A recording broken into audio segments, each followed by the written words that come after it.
मकैको ढेँडो आज प्योर अर्ग्यानिक। लु खाएर इक्जाम्पल देखाउनु न यसरी खानुपर्छ भनेर। मुख देखाउँदिन त्यहाँ। लु कसरी कसरी खानुपर्छ त्यो चाहिँ देखाउ न। कसरी चोबेर खानुपर्छ अरे सिस्नोमा। छिटो देखाऊ है, छिटो। त्यसो गर्नुपर्छ खानुको लागि। फर्स्ट टेस्ट गर्नुपर्छ। टेस्ट गर्नुपर्छ अनि त्यहाँदेखि सिस्नुमा लगाएर नाइस मिठो।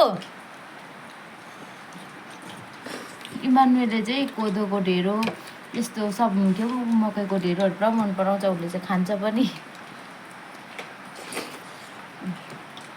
पापाले आज चाहिँ ढेँडोमा मम्मी पापा अर्ग्यानिक खाने भयौँ हामीले चाहिँ।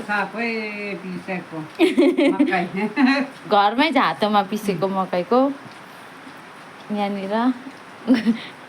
यो मान्छे पनि छ अहिले रिसाउँछ। यता त देखाउनु हुँदैन। अब मेरो खाना मेरो चाहिँ यहाँ छ।